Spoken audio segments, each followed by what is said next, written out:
and welcome to iNurture Videos. In this video, we will discuss about TCP versus UDP. At the end of this video, you'll be able to explain TCP and UDP, state the differences between TCP and UDP.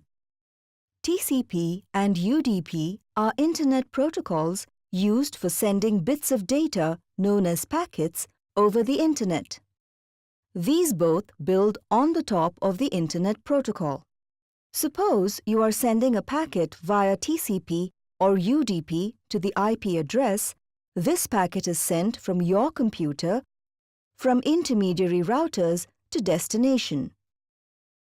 Transmission Control Protocol (TCP) is a transport layer protocol which enables two or more hosts or devices in a network to establish a connection and exchange streams of data packets. Let's now understand the communication process in TCP. When you load a web page, your computer sends TCP packets to the web server address, asking it to send the web page to you.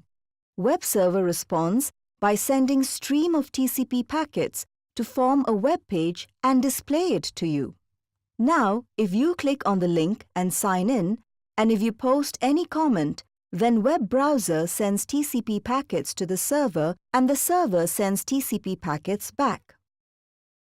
The remote system sends packets back to acknowledge that it received your packets.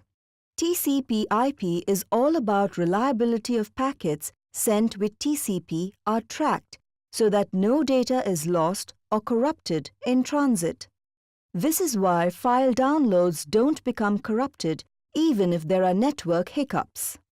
For example, TCP is used in various places such as SMTP, sending mail, receiving mail, web. User Datagram Protocol is an alternative communication protocol for TCP used for creating low latency between the applications on the Internet. It is an unreliable transport layer protocol in the Internet, which does not add anything to the services of IP, except that it provides process-to-process communication instead of host-to-host. UDP works similarly as TCP, but it does not check for errors. Let's see in detail how UDP works. While using UDP, packets are only sent to the recipient.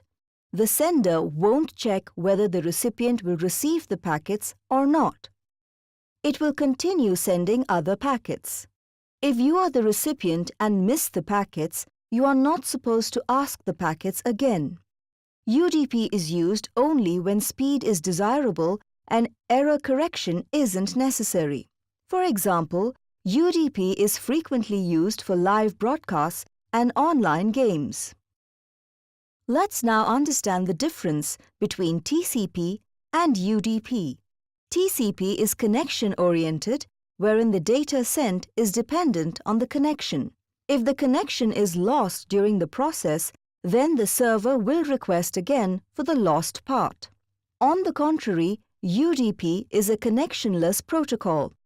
This means once the data is sent, the sender does not know whether that is finally delivered to the destination or not.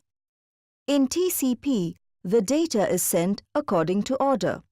That means if you send two messages together, you can be sure that the first message will be sent first, then the other one. But in the UDP protocol, there is no order. Either of the messages can be sent first. So it can be said orderless protocol. If the TCP stream arrives in the wrong order, then there needs to be some correction. So, while doing this, all the sequences will be taken back. So it requires a lot more work and the process becomes slow. But in case of UDP, packets are sent individually, and if the delivery is done, then it is sure that all data have been sent. So it does not consume much time like the TCP. Let us have a quick recap on what we discussed. TCP Internet protocols are used for sending bits of data known as packets over the Internet, and it is not just one-way communication. UDP works similarly as TCP. Packets are sent only to the recipient, but it won't check for errors. The main difference between them is TCP is connection-oriented, while UDP is connection-less. Thank you for watching this video.